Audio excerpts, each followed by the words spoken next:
Hello, അസ്സലാമലൈക്കും. അപ്പൊ ഇന്നത്തെ പരിപാടി കണ്ടാലോ നമുക്ക്. ഇന്ന് ക്ലാസ് കഴിഞ്ഞ് വന്നപ്പത്തിന് നേരം ഒരുവിധം ആയിക്കണു. 5 മണി കഴിഞ്ഞിക്കണു ക്ലാസ് കഴിഞ്ഞ് വന്നപ്പത്തിന്. അപ്പൊ ഞാനങ്ങനെ വന്ന് അടുക്കളയിൽ കേറി. ഇതാ നമുക്കിന്ന് നമ്മുടെ മെയിൻ ആയിട്ടുള്ള വലപ്പാണ്, അതായത് കലക്കി പാർന്ന അപ്പാണ് ഉണ്ടാക്കണത്. അങ്ങനെ ആ അപ്പം ഉണ്ടാക്കുന്നതിന്റെ ഇടയിൽ ഞാൻ ഫ്രൂട്ട്സ് ഒക്കെ കട്ട് ചെയ്യാൻ വേണ്ടി നിന്നു. ഫ്രൂട്ട്സ് കട്ട് ചെയ്തൊക്കെ ഉണ്ട്. അതിന്റെ ഇടയിൽ സച്ച് വന്ന് വത്തൊക്കെ കട്ട് ചെയ്ത് വെച്ചുക്കണു. പിന്നെ ഒന്നോട് പറഞ്ഞു എനിക്ക് വയ്യ, ബാക്കി ഉമ്മച്ചി ചെയ്തു പറഞ്ഞാണ്ട് ബാക്കി ഒക്കെ ഞാൻ കട്ട് ചെയ്ത് വെച്ചു. ഇന്നോലാരും മദ്രസൊക്കെ പോയിട്ടില്ല. എൻ്റെ ഇടയിൽ ഇൻഷമോളും സാനിയും വന്നിരുന്നു. ഒരു തറവാട്ടിലിരുന്നു. ക്ലാസ് കഴിഞ്ഞ് അങ്ങനെ ഒരു തറവാട്ടിക്ക് പോയിക്കായിരുന്നു. ഓല് പോയി കൊടുന്നു. ഏകദേശം 6 മണിയൊക്കെ കഴിക്കണ്. ഞാൻ പിന്നെ ജ്യൂസും ഇതൊക്കെ ഉണ്ടാക്കാൻ വേണ്ടി നിന്നു. അതൊന്നും ഞാൻ വീഡിയോ എടുത്തിട്ടില്ല. അങ്ങനെ അതൊക്കെ കട്ട് ചെയ്യൽ കഴിഞ്ഞിട്ട് അതിൻ്റെ ഇടയിൽ അപ്പം ഉണ്ടാക്കുന്നുണ്ട്. അപ്പം ചുട്ട് കഴിഞ്ഞിട്ട് ഞാനിതാ നമ്മുടെ കറി വെച്ചിട്ടില്ല, ഇന്നലത്തെ കറിയാണ്. കറി ഒക്കെ തിളപ്പിച്ച് വെച്ച് ഇതാ ടേബിളും ഒക്കെ എല്ലാതും സെറ്റാക്കി.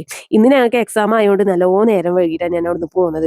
ഞങ്ങൾക്ക് ഫോട്ടോഗ്രാഫിന്റെ എക്സാം ആയിരുന്നു. അപ്പോൾ പിന്നെ അവിടുന്ന് ഇറങ്ങാൻ നേരം വൈകി. അപ്പോൾ ഇവിടെ എത്താനും നേരം വൈകി.